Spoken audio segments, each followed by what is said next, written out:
Mohon perhatian, Anda sedang mendengarkan podcastnya Santri Milenial. Lihong satun utfi bila Al-Wabail Hatimah Al-Mustafa wal-Murtada Al-Mustafa wal-Murtada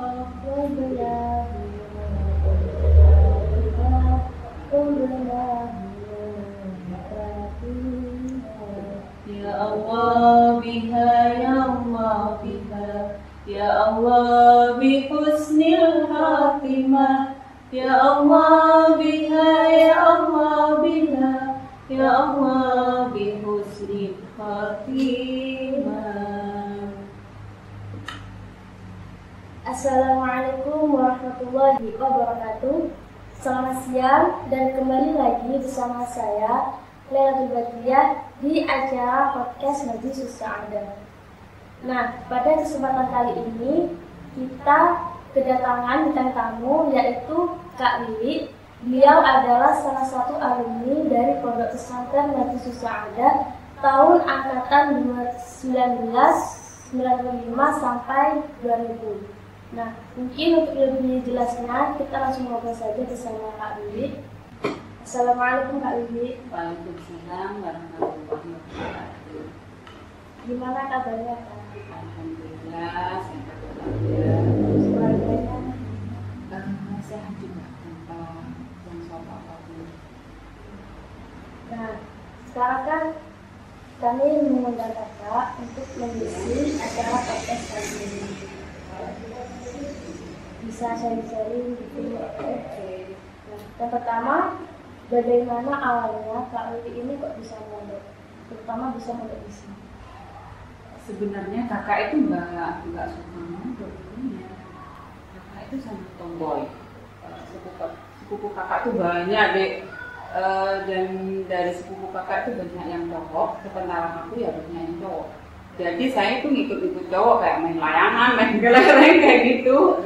Habis itu ada kakak sepupu aku yang bernama Mbak Suhati itu datang ke rumah setelah lulus SD mau kemana? Sekolah di SMP gitu. Nah, jadi ikut mondok aja. Udah menurut aku mondok itu kuno kayak gitu. Pokoknya juga pakai inilah aku nggak suka gitu. Tiap hari dia yang datang. Terus habis itu ada pemakan. Ayo jangan sekolah di SMP, sekolah di MTS dulu. Di MTS aja gitu. Terus habis itu saya mikir di MTS pakai uniform cuma setengah hari.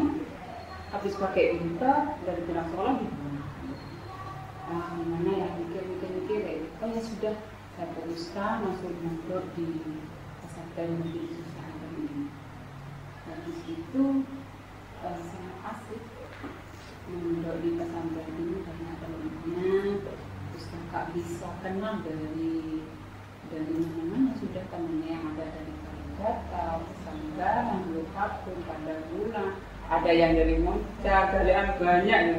Dan maaf kalau nggak disebut semuanya. Suka duka yang Sukanya tuh banyak. Setelah kakak masuk di sini, kakak nggak pernah nangis, langsung terasa kayak gitu. Lihat pemandangan sini, banyak teman juga, suasananya juga. Kalau sudah agak ingat ke rumah kayak gitu ya. Dan pemandangannya sawah. Habis itu saya di Depok, sampai boleh tinggi. Tak lihatin pemandangan sambil terpaan gitu, kayak gitu. Senang kayak gitu. Memang suka pemandangan persawahan. Kalau di rumah kakak kan kebun. Habis itu kita main lucu-lucuan di sana. Bukan cuma mikir kesini ngaji.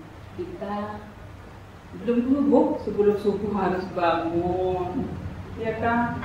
Itu serunya. Ayo bangun, kita bangun, kita ibadah, kita ngaji, kita sekolah di sana dulunya. Dan waktu itu yang sangat lucu. Waktu berangkat dininya, jam istirahat kakak pulang, ngambil sesuatu yang ketinggalan sama teman. Terus ketahuan nih sama pengurus, loh, ini kok pulang? Kok ada di sini? Mungkin mengambil sesuatu yang kita. Dan ini paling nggak sekolah ini mau bolos nih. Enggak, saya itu nggak bolos mau kembali lagi. Enggak gitu. Terus habis gitu deh diambil sapu kayak itu kejar-kejaran sampai ke dunia saya yang dikejar pakai sapu. Nah itu Pernah nggak sama mendapat prestasi di program kayak juara apa? aduh, ditanyain kayak gini lagi. Kakak itu orangnya apa ya? Malas mikir, malas mungkin. Kapan mendapat prestasi? Cuma itu mungkin. Terus Mbak pernah pengalaman yang mungkin apa ya bisa kayak mengajarnya itu sampai melanggar bahasa kita. Kalau melangkah yang namanya anak-anak dulu ya. Kalau itu biasanya tarik kapes. Dulu kan, ya dulu kan ada kebun karet, terus ngambil pakis di sana sama teman-teman terlambat pulang, dimarahin.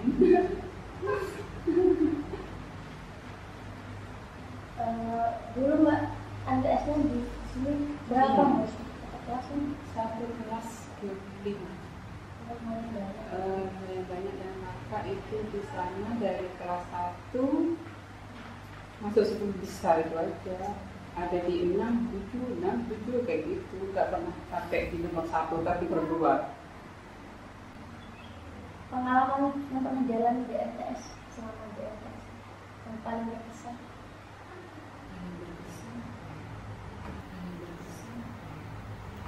Kakak suka nyanyi tuh. Nyanyi aja sama teman kayak gitu. Terus kalau ulangan itu ya, aduh sudah bingung kan karena orangnya mengatakan sih.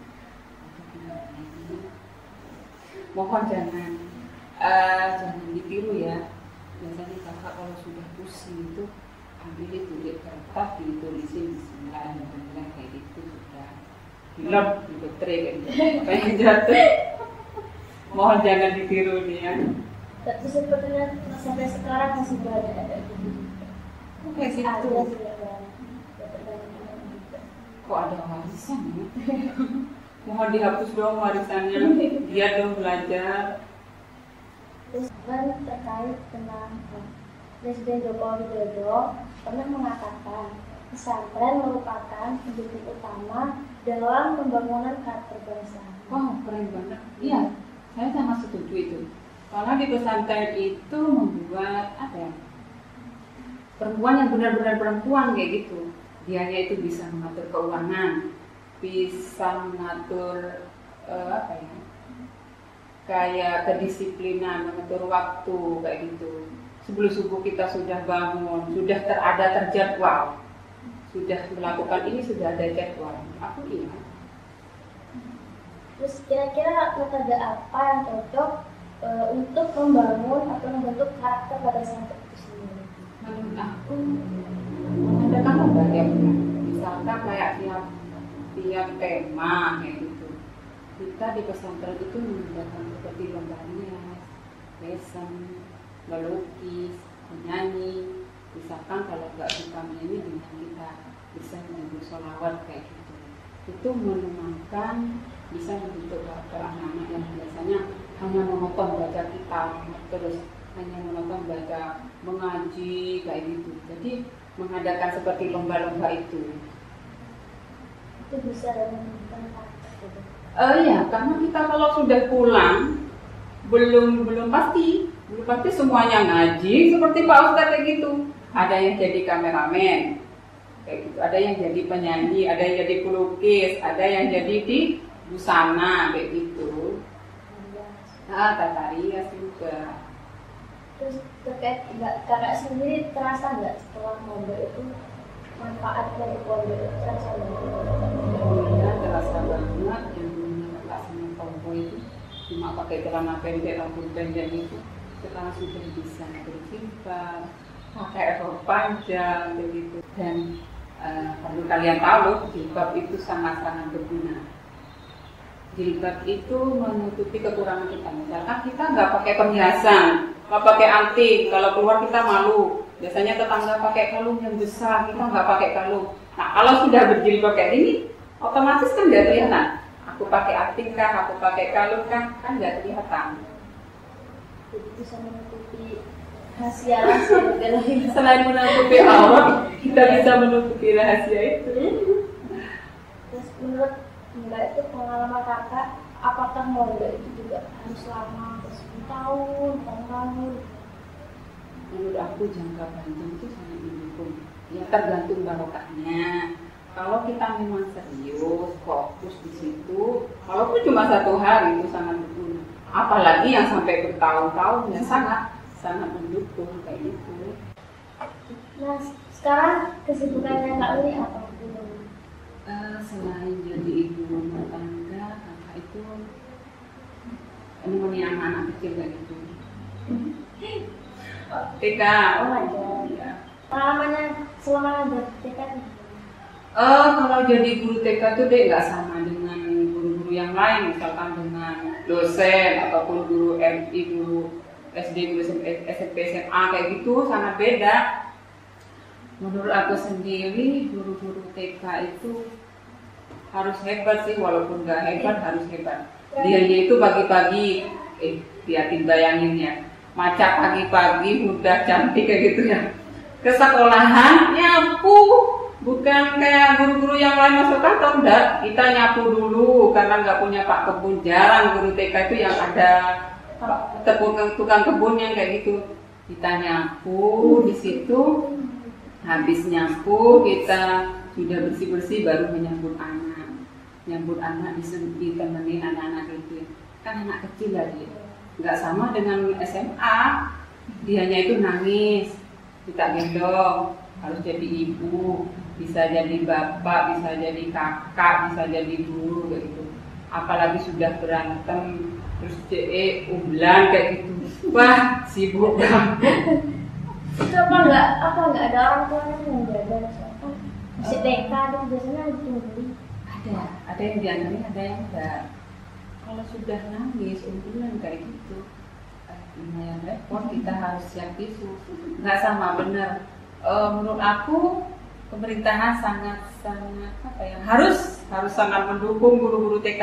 Super sibuk banget, pagi nyapu, harus bersihin anak yang berantakan. Biasanya nangis, umbelan ya gitu, minta digendong, ada yang minta dipangku, ada yang rebutan bundanya. Kalau guru TK kan nggak dipanggil bu guru kan, dipanggil bunda. Makanya kalau laki-laki jarang yang jadi guru TK karena dipanggil panda juga dianya. Cara menggendongnya mungkin belum kayak perempuan kayak ya. Ya itu harus ngomong mereka. Apalagi kita mikir kecapaian anak-anak itu tingkatnya gimana. Sekarang kan tuntutan harus bisa baca, harus mengajari membaca, nggak boleh kan. Jadi kita harus cari teori-teori kayak gitu supaya anak-anak ini bisa apa ya, senang kayak gitu. TK itu taman kanak-kanak kan taman, harus ceria, harus senang kayak gitu. Kita harus menciptakan suasana kondusif kayak gitu. Terus ya memang apa ya, telaten. Iya harus telaten. Dan pertamanya kakak itu masuk di situ sangat suka kayak gitu, sangat suka karena kakak kan suka nyanyi itu.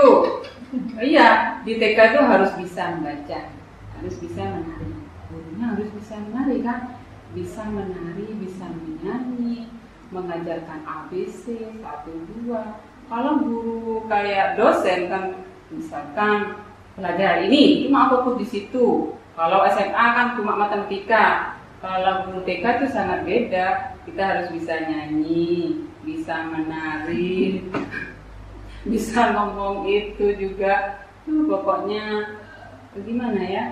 Tapi sangat asik sih, sangat asik, sangat menikmati kakak di situ bermain dengan anak-anak.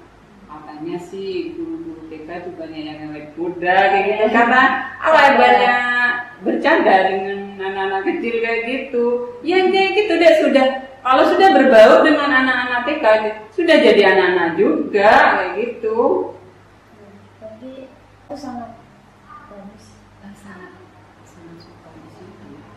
Melatih kesabaran, kita harus difokuskan bisa semua bahkan kayak gitu. Walaupun dengan suara pas-pasan, kita harus bisa nyanyi, bisa nari kayak gitu. Mungkin terakhir pesan dari santri, khususnya untuk santri wali susah. Pesannya biasanya kakak itu suka nyanyi deh. Ya, apa? Oke, boleh ya? Ini ada maknanya. Lir ilir tandure konsumile tak itu yo tak senggo kemanten Cah angon penek no bimbing kuwi lunyu penek no tanggung basuh dodot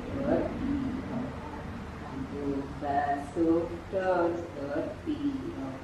Dan minta maaf ya untuk pendengar, bukan telinga sampean yang rusak, mungkin suaranya yang buradul cuma kepedean. Nah, dagu dari ilir-ilir ini saya apa ya, Dek? Kalau baca kitab mungkin banyak yang ngerti. Kita kan penontonnya kan seluruh dunia kan. Maknanya gini, makna yang tergantung dari lagu ilir-ilir, kita sebagai umat Islam, kita harus sadar, kemudian bangun dari keterpurukan, bangun dari sifat malas. Nah, kayak kakak ini yang pemalas, dan lebih mempertebal keimanan yang ditetapkan oleh Allah.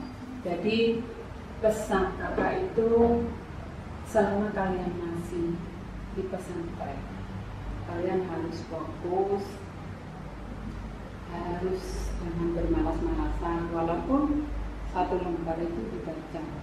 Setiap mau berangkat sekolah, apa tugas kita, apa materi kita sekarang, itu dibuka dulu.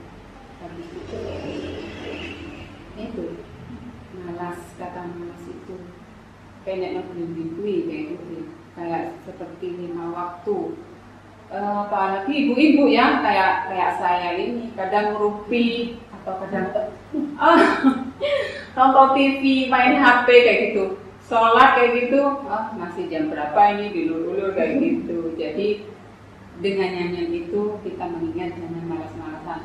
Mumpung rembulan ini sore kan kayak gitu, belum masih ada waktu, kita jangan bermalas-malasan, kita perbaiki diri kayak gitu.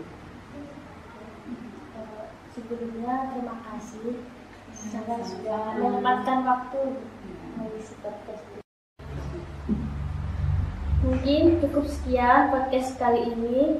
Semoga kita bisa mengambil hikmah maupun pelajaran dari pengalaman-pengalaman yang telah Kak Willy ceritakan tadi. Mungkin cukup sekian. Mohon maaf apabila ada kesalahan. Assalamualaikum warahmatullahi wabarakatuh.